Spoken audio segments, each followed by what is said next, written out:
જો વિદ્યાર્થી મિત્રો ધોરણ 11 ચેપ્ટર નંબર 2 પરમાણુ બંધારણના લેક્ચર નંબર 8માં આપણે પ્રશ્ન નંબર 33 અને 34નું ડિસ્કશન કરી ગયા હતા.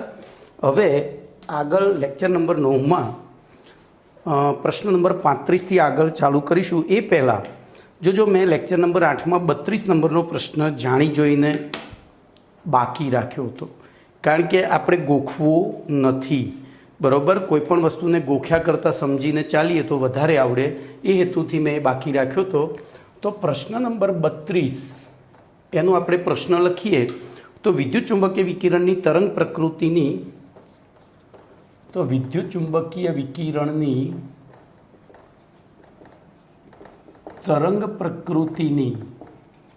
તરંગ પ્રકૃતિની મર્યાદાઓ અને ઉપયોગિતાઓ જણાવો. તો મર્યાદા અને ઉપયોગિતા જણાવો. જોજો આવો પ્રશ્ન છે. હવે જોજો, તો વિદ્યુત ચુંબકીય તરંગની આપણે પહેલી તો ઉપયોગિતા લઈએ, પછી મર્યાદાની ચર્ચા કરીએ. બરાબર, તો વિદ્યુત ચુંબકીય વિકિરણ તરંગ પ્રકૃતિના આધારે પ્રકાશના વિવર્તન અને વ્યતિકરણ જેવી. તો પહેલી હું ઉપયોગિતા, જોજો આમાં ઉપયોગિતા 2 થશે. બરાબર, તો તેની મદદથી હું શોર્ટમાં લખીશ, તેની મદદથી પ્રકાશના એટલે કે વિકિરણના વિવર્તન અને વ્યતિકરણ જેવી ઘટનાઓની અથવા તો લાક્ષણિકતાઓની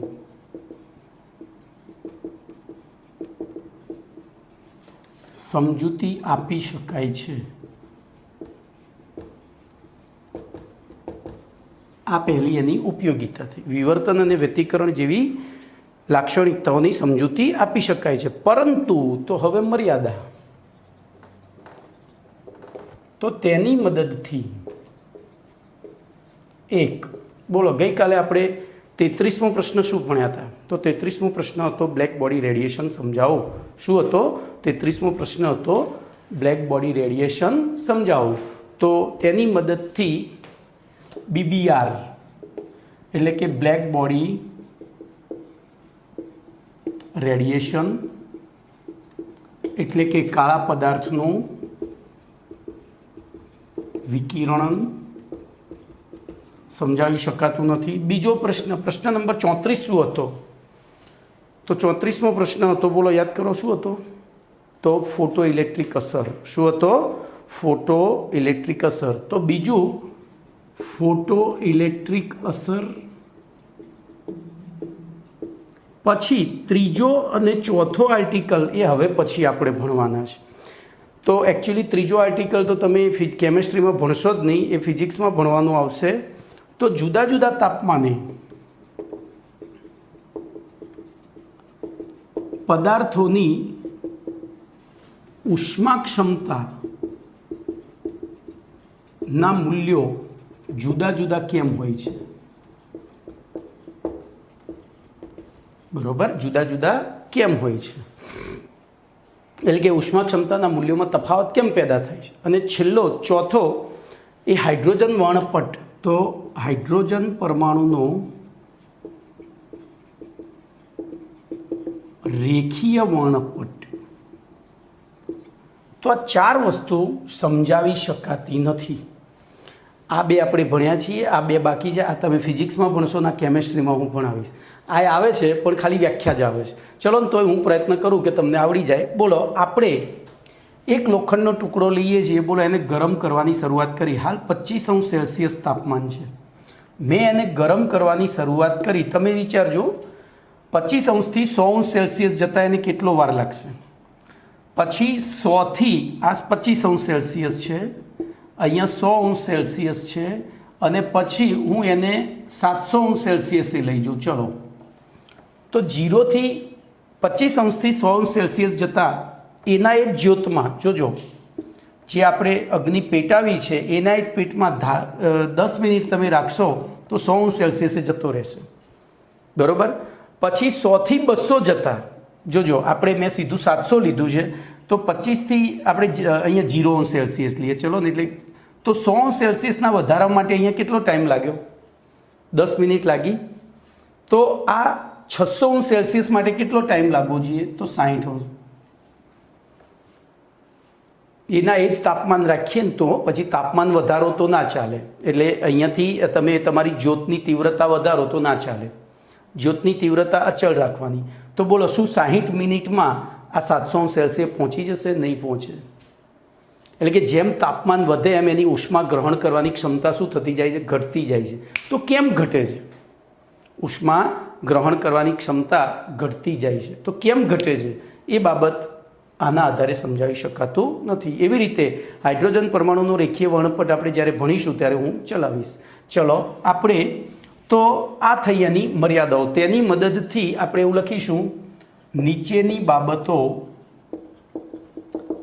સમજાવી શકાતી નથી. ચલો હવે લઈએ ઉપયોગિતા, મહત્વ. અહીંયા મેં મહત્વ નથી લખ્યું, તો એનું મહત્વ શું થયું જોજો. તો ધારો કે આપણે જે મેગી, અત્યારે હું તમને સરસ ઉદાહરણ આપીશ કે મેગી અને એને રિલેટેડ એવી બીજી પણ નૂડલ્સ આવે છે, પણ તમે જોજો મેગીનો સ્વાદ અને બીજી નૂડલ્સનો સ્વાદ એ ડિફરન્ટ છે. મેગીનો એક આઈડેન્ટિકલ સ્વાદ છે, એટલે ત્યાં એવું થાય છે કે આપણા મનમાં પ્રશ્ન થાય કે ભાઈ મેગીનો સ્વાદ આવો કેમ, અને બાકીની જે નૂડલ્સ મળે છે ઈપ્પી ને બધી જે પણ મળતી હોય તો એમનો ટેસ્ટ જુદો કેમ? તો આપણે એ ઈપ્પીનો ટેસ્ટ કયા કારણથી જુદો પડે છે એ અહીંયા એવી રીતે જો એની ઉપયોગિતા હતી કે તેની મદદથી વિવર્તન અને વ્યતિકરણ સમજાવી શકાય. તો વ્યતિકરણમાં મેં તમને સમજાવ્યું હતું કે ભાઈ તરંગ સ્વરૂપે ગતિ કરે. તો આ જે છે વિકિરણ તરંગ પ્રકૃતિના આધારે, એનો મતલબ કે આ તરંગ પ્રકૃતિ લઈએ તો જ આ બે સમજાવી શકાય છે. તરંગ પ્રકૃતિના આધારે આ ચાર સમજાવી શકાતા નથી. એનો મતલબ કે આપણને એવી શંકા જાય કે વિકિરણ તરંગ ઉપરાંત કણ પ્રકૃતિ પણ ધરાવતો હોવો જોઈએ.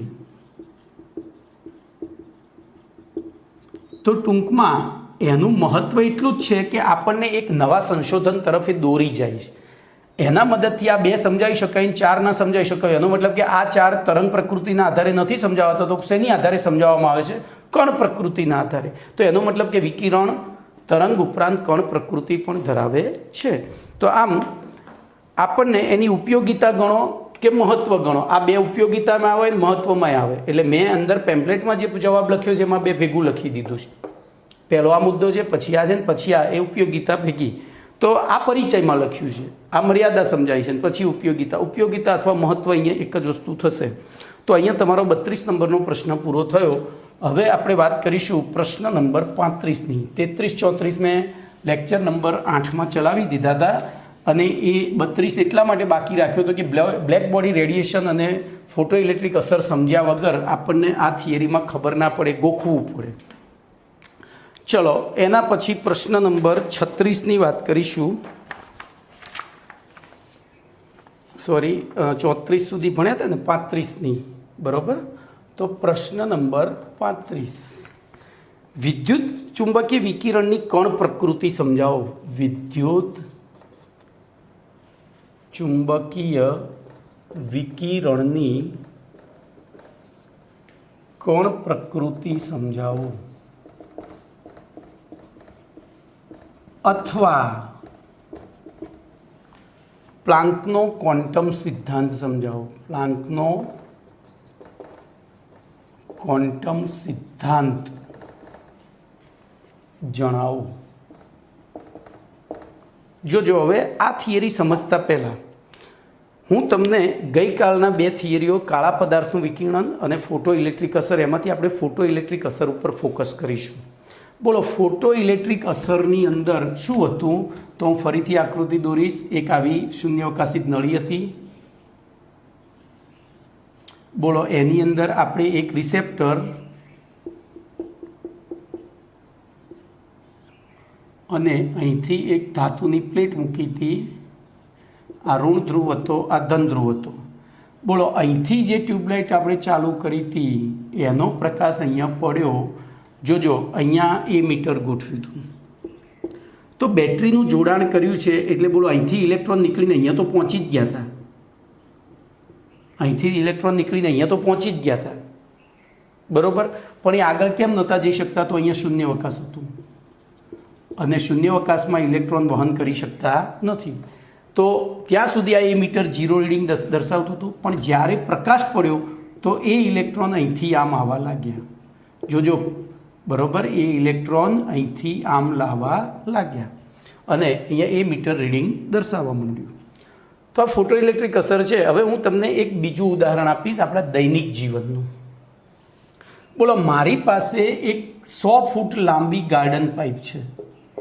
100 ફૂટ લાંબી ગાર્ડન પાઇપ છે. બોલો, એને અહીંયા નળ સાથે જોડેલી જ છે. આ નળ સાથે જોડેલી છે ને અહીંયા કોક આપેલો છે, બરાબર. આ પાઇપને અહીંયા જોડેલી છે. એ પાઇપમાં અહીંયા સુધી કમ્પ્લીટ પાણી ભરેલું જ છે. અહીંયા સુધી કોક બંધ છે અને પાણી છેક સુધી ભરેલું છે અને ઉપર એક ઝીણું કાણું રાખ્યું છે. આપણને ખબર પડે એ માટે. જો આખી પાઇપ અહીંથી ખુલ્લી હોય તો પાણી શું છે, જેમ હવા અંદર જતી રહે જાય એમ પાણી એને જાતે નીકળે, પણ આપણે પાણીને નીકળવા નથી દેવું, બરાબર. અહીંયા એક ઝીણું કાણું રાખ્યું છે. હું જરા આ રીતે, બરાબર, એક ઝીણું કાણું કરી દઉં છું. બોલો, પાણી તો ભરેલું જ છે. તો શું આ પાણી નીકળશે કોક બંધ હોય ત્યારે? ના નીકળે. બોલો, કેમ નહીં નીકળે? કેમ નહીં નીકળે? ચલો, બરાબર, એનો જવાબ હું મેળવું છું. ધ્યાન અહીંયા રાખજો. આપણે જે રૂમમાં બેઠેલા છીએ, બોલો, એમાંથી બધી જ વસ્તુઓ બહાર કાઢી નાખ્યા પછી એ રૂમ ખાલી કે ભરેલો? એ રૂમ ખાલી કે ભરેલો? તો ભરેલો. કેમ? હવા ભરેલી છે. આપણે હવા બહાર નહીં કાઢી શકીએ.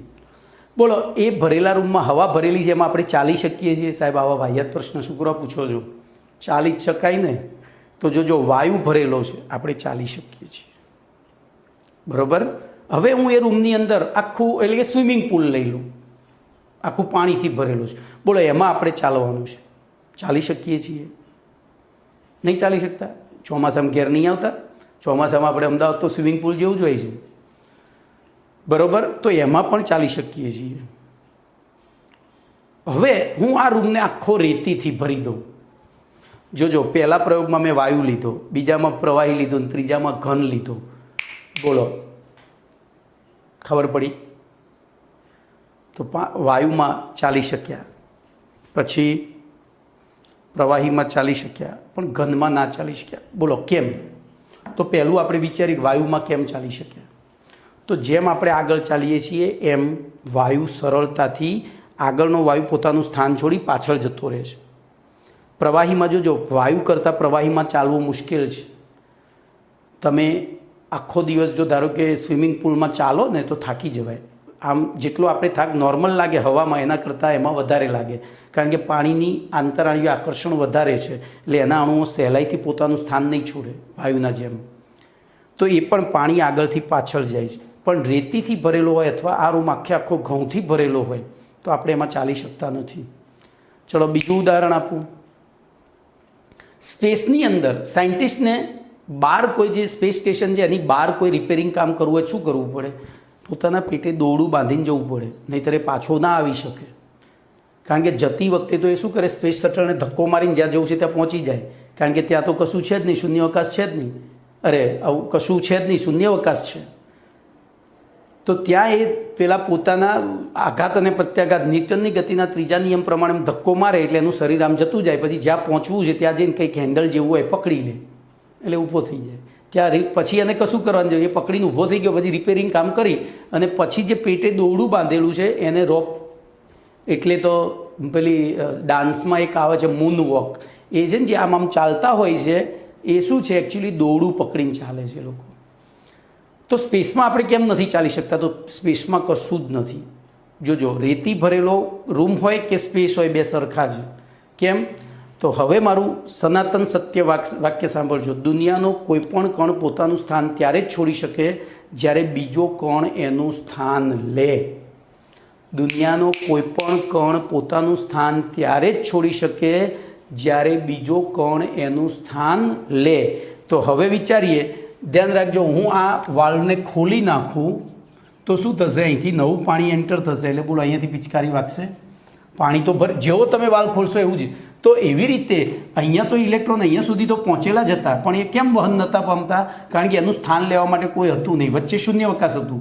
પણ હવે શું થયું કે અહીંથી પ્રકાશ આવ્યો, બોલો પ્રકાશે એને ધક્કો માર્યો, પ્રકાશે એને ધક્કો માર્યો એટલે એ ઇલેક્ટ્રોનનું વહન અહીંયા થયું કમ્પ્લીટ. તો એનો મતલબ જો પ્રકાશ કણ પ્રકૃતિ, ઇલેક્ટ્રોન તો કણ છે જ, ઇલેક્ટ્રોન તો કણ છે જે તો આપણે ભણી ગયા કે ઇલેક્ટ્રોન પરમાણુનો મૂળભૂત બંધારણીય કણ છે, તો એને ધક્કો મારવાવાળો પણ કોણ હોવું જોઈએ? કણ જ હોવું જોઈએ, બરોબર, કણ જ હોવો જોઈએ. તો બોલો આપણો પ્રશ્ન શું છે? વિદ્યુત ચુંબકીય વિકિરણની કણ પ્રકૃતિ એટલે કે કોઈ પણ ચુંબકીય તરંગ જેમાં પ્રકાશ આપણે લીધો, પ્રકાશ એક વિદ્યુત ચુંબકીય તરંગ જ છે, તો બોલો એ કણ પ્રકૃતિ ધરાવતો હોય છે. આ મેં તમને મારી રીતે સમજાવ્યું. મારી રીતે એટલે આ બધું લખેલું જ છે ચોપડીઓમાં, પણ આપણી ટેક્સ્ટ બુકમાં નથી લખ્યું. ઇન શોર્ટ આપણી ચોપડીમાં સીધું જ કણ સિદ્ધાંત આપી દીધો છે, પણ આ સમજ્યા હોય તો તમને ઇઝીલી ખ્યાલ આવી જાય કે વિકિરણ, બોલો દુનિયાનો કોઈ પણ પદાર્થ પોતાનું સ્થાન ક્યારે છોડી શકે? જ્યારે બીજો પદાર્થ એનું સ્થાન લે. આ દિવાલ છે તો તમે એની આરપાર કેમ નથી જઈ શકતા? તો દિવાલ એ સ્થાન છોડતી જ નથી. આપણે બોલો દિવાલની આરપાર જવું હોય તો જોઈએ, આપણી તાકાત નથી એનું સ્થાન છોડાવવાની, એટલે આપણે નથી જઈ શકતા. પણ જેસીબી મશીન હોય તો જેસીબી મશીનની તાકાત છે એ દિવાલનું સ્થાન છોડાવી દે ધક્કો મારીને, એટલે આપણે એ જેસીબી આરપાર જઈ શકે. તો દુનિયાનો કોઈ પણ કણ પોતાનું સ્થાન ત્યારે જ છોડી શકે જ્યારે બીજો કણ એનું સ્થાન લે. અને અહીંયા ઇલેક્ટ્રોન કણ હતો, પ્રકાશ પડ્યો ત્યારે ફોટો ઇલેક્ટ્રિક અસર ઉદ્ભવી એટલે કે ઇલેક્ટ્રોને પોતાનું સ્થાન છોડ્યું. ઇલેક્ટ્રોન પોતે કણ હતો, એને સ્થાન છોડ્યું, એનો મતલબ બીજા કોઈ કણે એનું સ્થાન લીધું. તો આપણે આપાત શું કર્યું હતું? વિદ્યુત ચુંબકીય વિકિરણ. એનો મતલબ કે વિદ્યુત ચુંબકીય વિકિરણ કણ પ્રકૃતિ ધરાવે છે. ચલો હવે આપણે આમાં બહુ જવાનું નથી, આ તમને મેં એડિશનલ વસ્તુ સમજાવી, અને આ સમજવી એટલા માટે જરૂરી હતી કે આપણે ગોખવું ના પડે. તો હવે આપણે ટેક્સ્ટ બુક મુજબ જઈશું. તો જો સૌથી પહેલાં તો આપણે આ વિદ્યુત ચુંબક પ્લાન્કનો ક્વોન્ટમ સિદ્ધાંત આપવાની જરૂર શા માટે પડી પ્લાન્કને, એની ચર્ચા કરીએ. તો જો વિદ્યુત ચુંબક વિકિરણની તરંગ પ્રકૃતિના આધારે બ્લેક બોડી રેડિયેશન અને ફોટો ઇલેક્ટ્રિક અસર સમજાવી શકાતી નથી. જે બરાબર, આથી કાળા પદાર્થ બ્લેક બોડી રેડિયેશન અને ફોટો ઇલેક્ટ્રિક અસરની સમજૂતી આપવા માટે ઈસવીસન 1800ની સાલમાં મેક્સ પ્લાન્ક નામના વૈજ્ઞાનિકે પોતાના નામ ઉપર આધારિત, તો જો સૌથી પહેલો આપણે પરિચય લખીએ તો વિદ્યુત ચુંબકીય વિકિરણના તરંગ સિદ્ધાંતના આધારે અથવા તો તરંગ પ્રકૃતિના આધારે બીબીઆર અને ફોટો ઇલેક્ટ્રિક અસરની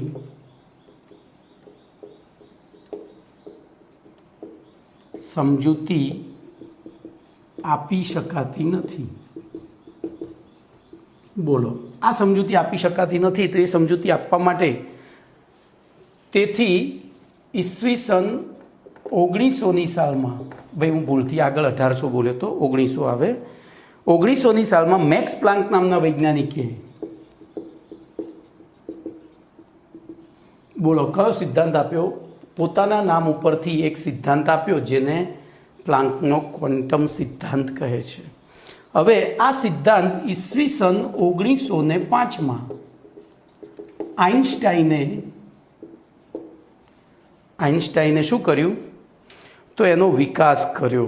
એટલે કે પહેલાં એ તો પોતાના નામ ઉપરથી કહી દીધું હતું કે એના મુદ્દા જ આપ્યા હતા, પણ આઇન્સ્ટાઈને એનો વિકાસ એટલે કે એને પુરવાર કર્યો કે ભાઈ મેક્સ પ્લાન્ક સાચો છે. તો આપણે અહીંયા પહેલો એનો મુદ્દો લખીશું. તો પરિચયમાં આટલું લખવાનું છે, ફરીથી પ્રશ્નમાંથી જ જોઈને આગળનો પ્રશ્ન છે ને પાછળના પ્રશ્નોનો પરિચય બને આટલું યાદ રાખજો. તો આગળ આપણે બીબીઆર અને શું ભણી ગયા? ફોટો ઇલેક્ટ્રિક અસર. તો લખીએ તો પ્રકાશના અથવા તો વિકિરણના તરંગ સ્વભાવના આધારે થતો તો વિદ્યુત ચુંબકીય તરંગ સિદ્ધાંતના આધારે બીબીઆર એટલે કે બ્લેક બોડી રેડિયેશન અને ફોટો ઇલેક્ટ્રિક અસરની સમજૂતી આપી શકાતી નથી. તો આ બંને ઘટનાઓની સમજૂતી આપવા માટે ઈસવીસન 1900ની સાલમાં મેક્સ પ્લાન્ક નામના વૈજ્ઞાનિકે પોતાના નામ ઉપર આધારિત એક સિદ્ધાંત આપ્યો જેને મેક્સ પ્લાન્કનો ક્વોન્ટમ સિદ્ધાંત કહે છે. અને આ સિદ્ધાંતનો વિકાસ 1905માં ધ ગ્રેટ આઇન્સ્ટાઈને કર્યો હતો. આ સિદ્ધાંતના મુદ્દા નીચે પ્રમાણે છે. તો આપણે એ સિદ્ધાંતના સીધા મુદ્દા જ લખીશું. બરાબર, એ સિદ્ધાંતના સીધા જ મુદ્દા જ લખીશું. તો જોઈએ, સૌથી પહેલા મુદ્દામાં લખીશું ઉત્સર્જન પામતી કે શોષણ પામતી. જોજો પહેલો મુદ્દો, ઉત્સર્જન પામતી કે શોષણ પામતી. ઉત્સર્જન પામતી કે શોષણ પામતી વિકિરણ ઉર્જા સતત નહીં પરંતુ અસતત હોય છે. અસતત હોય છે, બરોબર. સતત નહીં પરંતુ અસતત હોય છે અને તે ઉર્જાના નાના નાના અલગ જથ્થામાં, અને તે ઉર્જાના નાના નાના અલગ અલગ જથ્થામાં, અલગ અલગ જથ્થામાં શોષણ કે ઉત્સર્જન પામે છે. જોજો અહીંયા આ છે ને, અહીંયા અને લખ્યું છે, કારણ કે લખી દો તો તમને એકદમ ઇઝીલી આવડી જાય. ઉત્સર્જન પામતી કે શોષણ પામતી વિકિરણ ઉર્જા સતત નથી, એટલે કે અસતત છે. બોલો અસતત કેમ છે? કારણ કે તે ઉર્જાના નાના નાના અલગ અલગ જથ્થામાં ઉત્સર્જન કે શોષણ પામે છે. ઉર્જાના આવા નાના જથ્થાને, ઉર્જાના આવા નાના જથ્થાને, નાનામાં નાના જથ્થાને ક્વોન્ટમ કહે છે. શું કહે છે? ક્વોન્ટમ. તો આ એક વ્યાખ્યા પૂછાય છે, ક્વોન્ટમ એટલે શું, બરોબર. જેને, અને એના ઉપરથી બીજું વાક્ય પણ લખાય, ઉર્જાના નાનામાં નાના કોણ એટલે અહીંયા જથ્થો જ લખવાનો, બીજું નામ આપ્યું છે ફોટોન, બરોબર. બીજું નામ ફોટોન પણ કહેવામાં આવે છે. તો કઈ ઉર્જાના? તો અહીંયા બધી ઉર્જા, કોઈ પણ પ્રકારની ઉર્જાના નાનામાં નાના જથ્થાને ક્વોન્ટમ કહેવાય. પણ જો પ્રકાશ ઉર્જા હોય, આ બાકીની બધી ઉર્જા માટે કોમન નામ. જેમ છોકરો એક કોમન નામ છે, પણ મનીષ કે વિજય કે XYZ જે પણ છે એ વ્યક્તિગત નામ છે. તો ઉર્જાના બધા જ પ્રકારોની જે નાનામાં નાનો જથ્થો છે એને કહેવાય ક્વોન્ટમ. પણ એમાં પ્રકાશ ઉર્જાનો નાનામાં નાનો જથ્થો છે એને શું કહે છે? ફોટોન કહે છે. તો પહેલા મુદ્દામાં આપણે બોલો શું લખીશું? ઉર્જાનું ઉત્સર્જન પામતી કે શોષણ પામતી વિકિરણ ઉર્જા સતત નહીં પરંતુ અસતત છે, કારણ કે તે ઉર્જાના નાના નાના અલગ અલગ જથ્થામાં ઉત્સર્જન કે શોષણ પામે છે. અહીંયા શોષાતી કે ઉત્સર્જન પામતા આવા નાનામાં નાના ઉર્જાના જથ્થાને શું કહે છે? ક્વોન્ટમ કહેવામાં આવે છે. જો અહીંયા ઉર્જા તરીકે પ્રકાશ ઉર્જા હોય તો એના નાનામાં નાના જથ્થાને શું કહે છે? ફોટોન.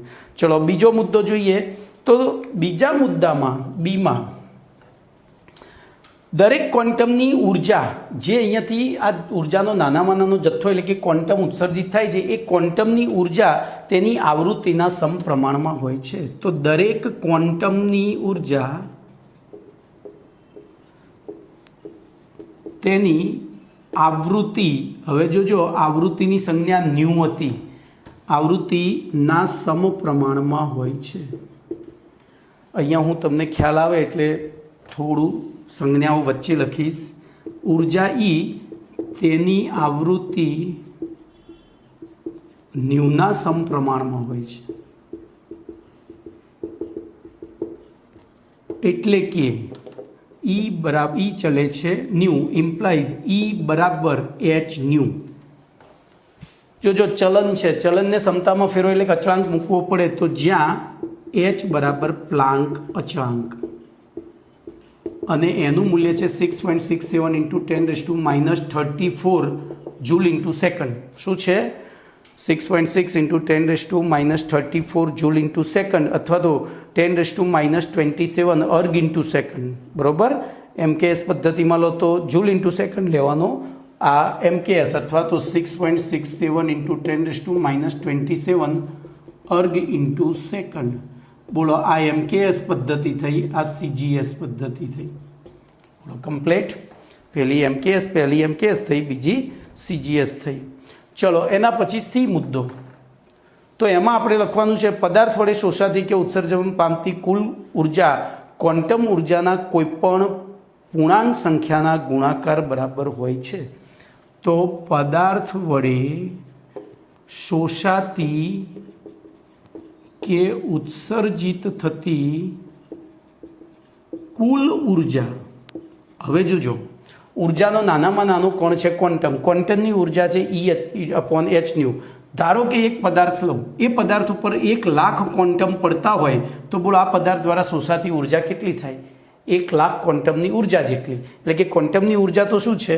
E બરાબર h². તો એને 1,00,000 વડે ગુણી દઈએ તો આપણને મળી જાય 1,00,000 h². પણ અહીંયા આપાત થતાં કે ઉત્સર્જિત થતાં ક્વોન્ટમની સંખ્યા n હોય તો બોલો શું લખી શકાય? તો કુલ ઉર્જા કોઈ પણ, હવે હું કોઈ પણની જગ્યાએ લખીશ, ઉત્સર્જન પામતા કે શોષણ પામતા ક્વોન્ટમની સંખ્યા તો કોઈ પણ પૂર્ણાંક સંખ્યાના ગુણાકાર બરાબર હોય છે. જોજો, એ પૂર્ણાંક સંખ્યા વાસ્તવમાં શું છે? તો ઉત્સર્જન કે શોષણ પામતા. તો બોલો E ટોટલ. હવે અહીંયા આપણે એના માટે સંજ્ઞા E જ રાખીશું, અથવા હું તમને ખાલી યાદ રહે E ટોટલ બરાબર NH². આ ટી ચોપડીમાં નથી લખ્યો. તો આ E એક ફોટોનની ઉર્જા છે. આ ઉત્સર્જન પામતા કે જે આપણે શોષણ કે ઉત્સર્જનની પ્રક્રિયા થાય છે એમાં કેટલી ઉર્જા શોષાય છે કે કેટલી મુક્ત થાય છે, તો એમાં શોષાતા કે મુક્ત થતા ક્વોન્ટમની સંખ્યા જાણતા હોય તો બોલો કુલ ઉર્જા. તો આ 3 મુદ્દા તમારે લખવાના છે. બરાબર. ફરી એકવાર બોલો, પરિચયમાં શું લખીશું? યાદ આવ્યું? ભાઈ હવે છે ને તમે રિપીટ, હું અહીંયા રિપીટ કરીશ તો ચેપ્ટર બહુ લાંબુ થશે. તમારે શું કરવાનું? એના વિડીયો એ પ્રશ્ન ફરીવાર જોઈ લેવાનો. બરાબર. ચેપ્ટર લાંબુ થાય એટલે શું થાય? તમને કંટાળો આખું ચેપ્ટર પૂરું નહીં થતું. એટલે આપણે રિવિઝન, મારી તો હું ક્લાસની જેમ ભણાવવાની ટેવ છે ને, એટલે હજુ ઘણી વખત રિવિઝન કરાવી જ દઉં છું. ચલો, એના પછી તો જોજો અહીંયા 2 સૂત્રો આવ્યા છે. હું અહીંયા સૂત્રો બાજુમાં લખતો જઉં છું. તમારે હવે દાખલા આવશે. બોલો, પહેલું આવ્યું E બરાબર h², પછી E બરાબર NH². હવે ત્રીજો પ્રશ્ન છે એક આઇન્સ્ટાઈન ઉર્જાની વ્યાખ્યા. એક આઇન્સ્ટાઈન, 36મો પ્રશ્ન છે, સોરી. એક આઇન્સ્ટાઈન ઉર્જાની વ્યાખ્યા આપું. તો બહુ સહેલી વ્યાખ્યા છે. બોલો, આ શેની વ્યાખ્યા હતી? આ શેનું મૂલ્ય દર્શાવે છે? તો શોષણ પામતા કે ઉત્સર્જન પામતા ફોટોનની ઉર્જા, ફોટોનની સંખ્યાની કુલ ઉર્જા છે. એમ જો શોષણ પામતા કે ઉત્સર્જન પામતા કુલ ફોટોનની સંખ્યા 1 મોલ હોય, હવે 1 મોલ એટલે 6.022 × 10⁻23, તો એ વખતે શોષાતી કે મુક્ત થતી ઉર્જાને શું કહેવાય? એક આઇન્સ્ટાઈન ઉર્જા. તો બોલો, એક આઇન્સ્ટાઈન ઉર્જાની વ્યાખ્યા શું થાય? તો 1 મોલ એટલે હું એની સંજ્ઞા છે એને 6.022 × 10⁻23. જોજો, 1 ડઝન બરાબર 12 નંગ, એમ 1 મોલ બરાબર 6.022 × 10⁻23 નંગ છે. 1 ડઝન એમ 12 નંગ, એમ 1 મોલ એટલે 6.022 × 10⁻23 નંગ. તો 1 મોલ એટલે કે આટલા નંગ. હવે નંગ હું કૌંસમાં રાઉન્ડ કરીશ કારણ કે ના લખાય, એ સાયન્ટિફિક નથી, એ કોમર્સની ભાષા થઈ ગઈ એટલે આપણે એ ના લખાય. તો 1 મોલ ક્વોન્ટમની કુલ ઉર્જાને, 1 મોલ ક્વોન્ટમની કુલ ઉર્જાને શું કહે છે? એક આઇન્સ્ટાઈન ઉર્જા. શું કહે છે? એક આઇન્સ્ટાઈન ઉર્જા કહે છે. કમ્પ્લીટ. હવે એનું સૂત્ર લઈએ તો બોલો, અહીંયા મેં ET લખ્યું હતું, ખબર છે? ચોપડીમાં તો નહોતું આપ્યું પણ મેં લખ્યું છે. તો એવી રીતે બોલો અહીંયા શું લખીશું?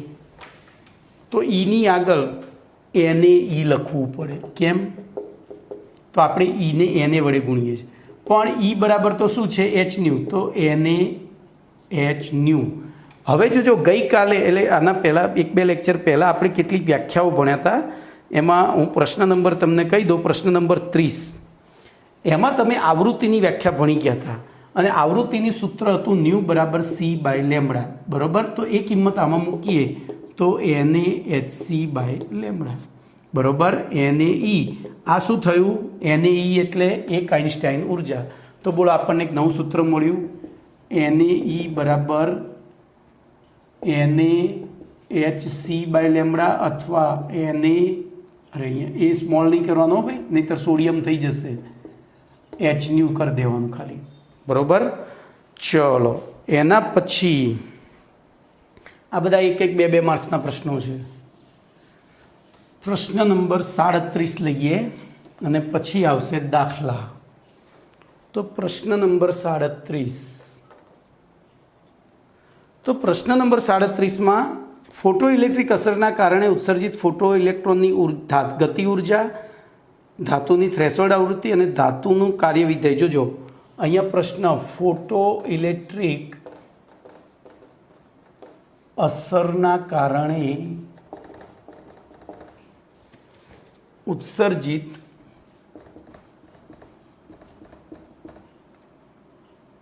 ફોટો ઇલેક્ટ્રોનની ઉર્જા, ફોટો ઇલેક્ટ્રોનની ઉર્જા, બરોબર, પછી ધાતુની થ્રેશોલ્ડ આવૃત્તિ,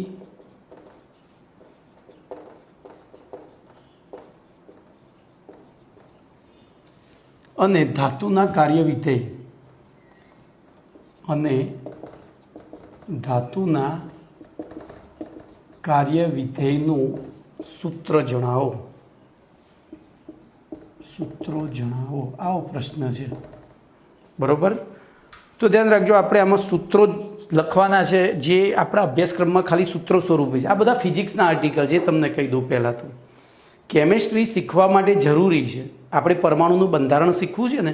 જોજો હું તમને એક વસ્તુ કહું કે આપણે શરૂઆતમાં પરમાણુને અવિભાજ્ય કોણ એટલે ગોળો સમજ્યા હતા. પછી કેન્દ્રીય પરમાણુમાં એમાં 2 ભાગ થયા. પછી કેન્દ્રીય પ્રક્રિયાઓ અને જે બધી શોધો થઈ એમાં આપણને ખબર પડી કે એમાં 35 પ્રકારના કણો છે, એમાં 3 મૂળભૂત છે. એ 3 મૂળભૂત છે અને આપણે એની ઉપર ફોકસ કર્યું તો એ કેવી રીતે ગોઠવાયેલા છે. આ પાઠ પૂરો થતાં જે પરમાણુ એક ગોળા જેવો આપણે કલ્પ્યો તો એ વાસ્તવમાં પેલું ગલગોટાનું ફૂલ આવે ને, હજારી ગલનું ફૂલ પીળા કલરનું, આપણે ભગવાનના ફોટા ઉપર હાર ચડાવીએ છીએ પીળા રંગનું, એના જેવો હોય છે. તો એ પરમાણુનું આખું બંધારણ સમજીશું ને એટલે એની લાક્ષણિકતાઓ ઇઝીથી આવડે. અને લાક્ષણિકતાઓ તો આખું કેમેસ્ટ્રી પરમાણુ ઉપર રચાયેલું છે. તો લાક્ષણિકતાઓને બધું ઇઝીલી આવડશે એટલે બધા જ કેમેસ્ટ્રીના કન્સેપ્ટ તમારા ક્લિયર થઈ જશે. એટલે હું આ ચેપ્ટર પહેલું ચલાવું છું. બરાબર, આ ચેપ્ટર બહુ ઓછા લોકો પહેલું ચલાવતા હોય છે. તો જોજો ફોટો ઇલેક્ટ્રોનની ગતિ ઉર્જા, અહીંયા ધ્યાન રાખો આપણે એને ગોખવું નથી, આપણે તો સમજીને જ કરવું છે. તો એક ટ્રક બંધ પડી છે, એક ટ્રક બંધ પડી છે. બોલો એને ચાલુ કરવા માટે 10 એકમ ઉર્જાની જરૂર છે. એને ચાલુ કરવા માટે 10 એકમ ઉર્જાની જરૂર છે. બોલો હું અહીંથી 40 એકમ ઉર્જા આપું છું, શું થશે કહો? તો 10 એકમ ઉર્જા તો એ ધક્કો વાગવા માંડે. પણ હવે બાકીની 30 એકમ ઉર્જા શું થઈ? 10 એકમ ઉર્જા છે ને એ અહીંથી એનું જડત્વ નાશ કરવા માટેની ઉર્જા છે. જે ટ્રક ઉપર પૃથ્વીનું ગુરુત્વાકર્ષણ બળ લાગી રહ્યું છે એને મુક્ત કરવા આટલી ઉર્જાની જરૂર છે. તો આપણે આપી 40 ઉર્જા. તો બોલો અહીંયા ટ્રક આગળ કેટલી ઉર્જાથી વધશે? તો 30 એકમ ઉર્જાથી વધશે. તો આ એની ગતિ ઉર્જા થઈ. બોલો આ કઈ ઉર્જા થઈ? આપાત ઉર્જા થઈ. કઈ ઉર્જા થઈ? આપાત ઉર્જા. અને આ તો એ એની થઈ, બોલો આ ગતિ ઉર્જા થઈ, આ આપાત ઉર્જા થઈ ના. તો હવે આપણે એના ઉપરથી ઇલેક્ટ્રોનની, બોલો આ ટ્રક હતી એની જગ્યાએ આપણે અહીંયા ઇલેક્ટ્રોન લઈએ. બોલો ફોટો ઇલેક્ટ્રિક અસર હમણાં ભણી ગયા, એમાં ઇલેક્ટ્રોનને પોતાના સ્થાનથી ચલિત, ધ્યાન એ રાખજો હું નાની આકૃતિ ફરી દોરી દઉં છું. બોલો અહીંયાથી આપણે એને બેટરીના ઋણ, તો અહીંયા ઇલેક્ટ્રોન ઓલરેડી ભેગા થયેલા જ હતા પણ એ અહીંયા કેમ પહોંચતા નહોતા? તો એમની પાસે પૂરતી ઉર્જા નથી. એ ઉર્જા કોણે આપી? તો ઇલેક્ટ્રોન. આ ટ્રક છે, આ ધક્કો મારવાવાળા છે, પછી આમ જાય છે ટ્રક. તો બોલો આ આપાત ઉર્જા, તો આ ગતિ ઉર્જા થાય. તો બોલો અહીંયા ગતિ ઉર્જાનું સૂત્ર શું થશે? તો એ ફોટો ઇલેક્ટ્રોનની ગતિ ઉર્જા, તો હવે હું બધું ભૂસી અને લખું ફોટો ઇલેક્ટ્રોનની ગતિ ઉર્જા બરાબર આપાત ઉર્જા બરોબર. બોલો આપાત ઉર્જા માઇનસ બીજું શું લખાય? બોલો હેડો. આપાત ઉર્જા માઇનસ તો એની જડત્વ માઇનસ જડત્વ લખાય. જોજો આ તમને ખબર પડે ને એ માટે હું લખું છું, બાકી આવું ચોપડીમાં કંઈ જ આપ્યું નથી. તો બોલો ગતિ ઉર્જાનું સૂત્ર તમારે ફિઝિક્સમાં આવશે હાફ mv². બોલો આપાત ઉર્જા એટલે ફોટોનની ઉર્જા. ફોટોનની ઉર્જાને આપણે હાલ ભણ્યા છીએ કેટલી છે? E બરાબર hν. હવે આ જડત્વ છે એને hν0 તરીકે દર્શાવવામાં આવે છે, એટલે કે શૂન્ય અવસ્થામાં એની ઉર્જા શું લખવામાં આવે છે? hν0, એટલે કે જ્યારે સ્થિર છે ત્યારે એની ઉર્જા. બરાબર. તો આ થયું તમારી ફોટોનની બોલો ઉત્સર્જિત ફોટોનની ગતિ ઉર્જાનું સૂત્ર. ચલો એના પછી જે થ્રેશોલ્ડ આવૃત્તિ, તો થ્રેશોલ્ડ આવૃત્તિનું સૂત્ર શું થાય? બોલો. તો આ જે 0 છે ને એ થ્રેશોલ્ડ આવૃત્તિ કહેવાય. કોઈપણ વસ્તુને ત્યાંથી ધક્કો મારીને ખસેડવા માટે લઘુત્તમ આવૃત્તિવાળો જે પ્રકાશ આપાત કરવામાં આવે એને શું કહેવાય? થ્રેશોલ્ડ આવૃત્તિ. અહીંયા જડત્વ ઉર્જા એટલે જરૂરી, જે અહીંયા ધ્યાન રાખજો, આપણે આપાત કરી હતી 40 હતી, એની જડત્વ ઉર્જા 10, એટલે કે એને ત્યાંથી ખસેડવા માટે જરૂરી લઘુત્તમ આવૃત્તિ એ થઈ ગયું. અને અહીંયા જવાબ આપણો આવ્યો તો 30. આગળ યાદ છે. તો હવે બોલો ધાતુની થ્રેશોલ્ડ આવૃત્તિ આના ઉપરથી શોધવી હોય તો શું કરવું પડે? તો આપણે સૂત્રનું કરતાં કોને કરવો પડે? hν. તો હું અહીંયા જોજો આગળ બીજું સૂત્ર અહીંયા આમાંથી તારવું, હાફ mv² બરાબર h કોમન કાઢું તો ન્યૂ માઇનસ ન્યૂ 0 થાય. તેથી બોલો mv²/2h લખું તો ન્યૂ માઇનસ ન્યૂ 0 થાય. ઇમ્પ્લાઇઝ ન્યૂ 0 બરાબર શું થઈ જશે? આને આમ લાવું તો ન્યૂ માઇનસ mv²/2h થઈ જશે. પડી ન્યૂ 0 બરાબર ન્યૂ માઇનસ mv²/2h. ચલો એના ઉપરથી ધાતુનું કાર્યવિધેય. હવે જોજો કાર્યવિધેયની વ્યાખ્યા આપણે ભણી ગયા છીએ. ધાતુમાંથી ઇલેક્ટ્રોન મુક્ત કરવા માટે જરૂરી ઉર્જાને, તો બોલો ધાતુમાંથી ઇલેક્ટ્રોન મુક્ત કરવાની જરૂરી ઉર્જા એટલે આ થઈ hν0. તો એને સૂત્રનો કરતાં કરી દેવાનો. તો બોલો ન્યૂ 0 બરાબર આપણે ત્યાં સૂત્ર આપ્યું હતું hν0. બોલો hν0 ના બાદ લઈ લઈએ તો શું થાય? તો હાફ mv² માઇનસ hν થઈ જાય. સોરી મેં ભૂલ કરી, અને એમ લઈએ hν માઇનસ હાફ mv² થાય. hν minus half mv². બોલો કમ્પ્લીટ. તો આ 3 સૂત્રો, આમાં કશું જ કરવાનું નથી, તમારે આટલું યાદ રાખવાનું છે, આપાત ઉર્જા માઇનસ જડત્વ ઉર્જા = ગતિ ઉર્જા. ગોખવાનું છે જ નહીં. ચલો હવે કેટલાક દાખલા આવે છે, તો જે 2-4 દાખલા ચાલે એ ત્યાં સુધી આપણે ચલાવીએ. બીજું નેક્સ્ટ, કારણ કે બહુ મોટું લેક્ચર લેવામાં મજા નથી, તમે થાકી જાઓ. એના કરતાં લેક્ચર પેલું એમ થાય કે એક લેક્ચર પૂરું થયું. આમ તો આખું પિક્ચર બનાવ્યું હોય તો 20 કલાકનું શું કોઈ જોવે? ના જોવે. ચલો હવે આ દાખલા ગણતા પહેલાં હું તમને એટલું કહીશ કે તમારે પ્રશ્ન નંબર 36, 37 અને પ્રશ્ન નંબર 30માં આપેલા સૂત્રો યાદ કરવા પડે. તો હું એ સૂત્રો અહીંયા લખી જ દઉં છું, તમારે યાદ કરવાના. બોલો ન્યૂ બરાબર c/λ. આ 30મા પ્રશ્નમાં એક સૂત્ર આવ્યું હતું. એવી રીતે બીજું ન્યૂ બાર બરાબર શું સૂત્ર હતું કહો? તો ν/c. પણ ન્યૂ બાર શું હતો એ યાદ રાખવું પડે ને. તો ન્યૂ બાર શું હતો કહો? તરંગ સંખ્યા. શું હતું? અહીંયા તો બરાબર કરીને હું લખી દઉં, તરંગ સંખ્યા. પછી બીજું સૂત્ર હતું વેગનું, તો વેગનું કંઈ જરૂર નથી, ન્યૂનું આવી ગયું. હવે ટાઉનું, તો ટાઉ બરાબર તરંગ, જોજો આવર્તકાળ,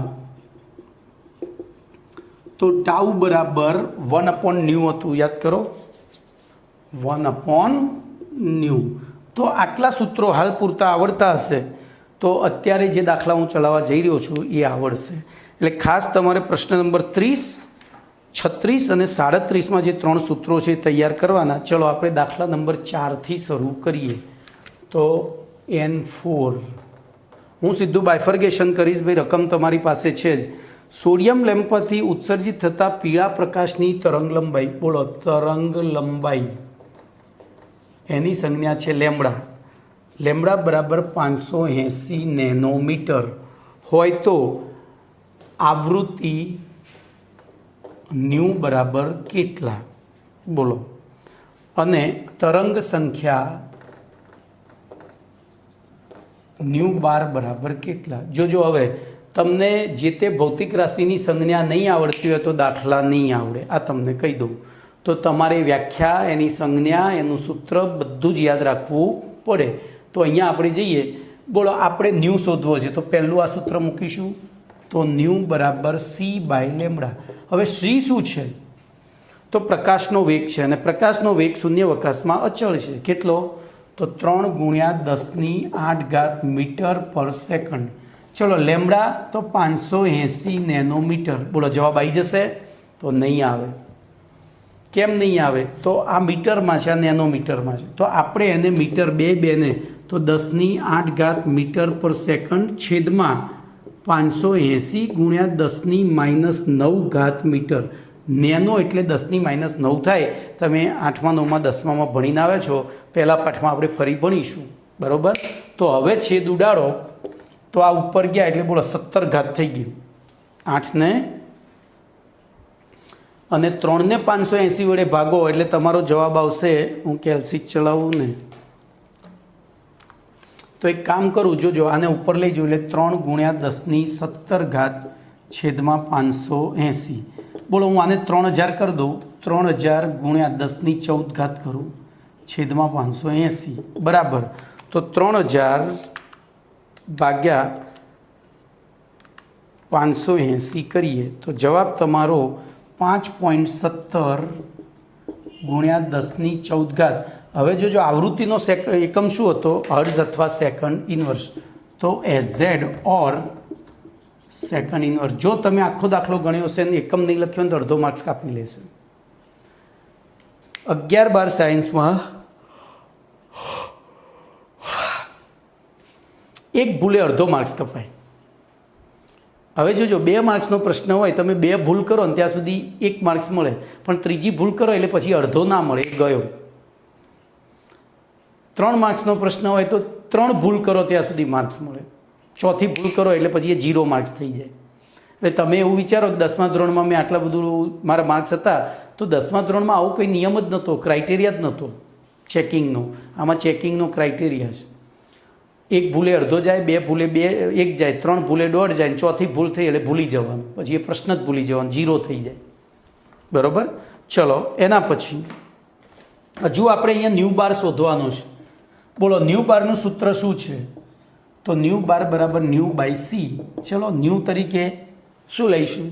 અથવા જો આને ન્યૂ બારનું બીજું એક સૂત્ર થાય. આપણે અહીંયા ન્યૂ બરાબર શું લખી શકીએ? સી બાય લેમડા લખી શકીએ. C by lambda upon C. C ઉડી ગયા તો 1/λ થાય. ન્યૂ બાર એટલે બીજું શું થાય? 1/λ થાય. ખબર પડી? તો આપણે સીધું જ આને ફેરવી દઈએ તો ન્યૂ બાર બરાબર 1/580 × 10⁻⁹ મીટર બરાબર. બોલો ઉપર 101000 × 10⁶ કરું તો ચાલે, કારણ કે -9 ઉપર ગઈ એટલે પ્લસ થઈ, એના ભાગ્યા 580. તો બોલો 1000 ભાગ્યા 580 કરીએ તો જવાબ તમારો 1.72 × 10⁶ થશે. ગુણ્યા 10⁶ થાય. તો આ રીતે તમારો જવાબ. ત્યાં બોલો એકમ શું આવશે? તો મીટર ઇન્વર્સ. શું આવશે? Metre inverse. જોજો એના પછીનો દાખલો છે દાખલા નંબર 2, એટલે કે આપણા માટે 5. અહીંયા જે હોય પ્રમાણમાં નંબર આપવો પડે ને.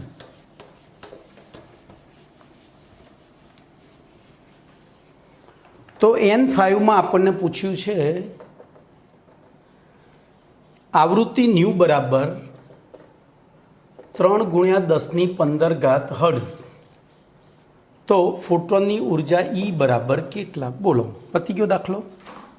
ત્રીજા ધોરણના દાખલા છે. E બરાબર h ન્યૂ. તો h બરાબર 6.626 × 10⁻34 જૂલ ઇન્ટુ સેકન્ડ ગુણ્યા ન્યૂ બરાબર 3 × 10⁻15 હર્ટ્ઝ. બોલો શું થશે? તો ગુણાકાર કરીએ આપણે કેલ્સીથી. તો 6.626 × 3 બરાબર, એટલે થયું 19, સોરી મારી ભૂલ થઈ છે, 6.626 ગુણ્યા 3 બરાબર 19.878 ગુણ્યા 10ની બોલો 17 દુ 34, એમાંથી 15 ગયા એટલે -19 જૂલ ઇન્ટુ સેકન્ડ, પ્રતિ સેકન્ડ ઇન્વર્સ લખાય તો સેકન્ડ જતા રહ્યા. ખબર પડી? આ હર્ઝની જગ્યાએ બીજું શું લખાય? આ જૂલ ઇન્ટુ સેકન્ડ હતું, આની જગ્યાએ શું લખાય? Second inverse. બરાબર, તો સેકન્ડ ઉડી ગયા એટલે જવાબ આપણો થયો 19.878 ગુણ્યા 10ની -19 જૂલ. બરાબર, બોલો અહીંયા તમને જવાબ આપી જ દીધો છે. એને વૈજ્ઞાનિક અંક પદ્ધતિમાં ફેરવો તો એક બિંદુ આગળ આવે એટલે 10ની -18 થાય. ચલો એના પછી N6.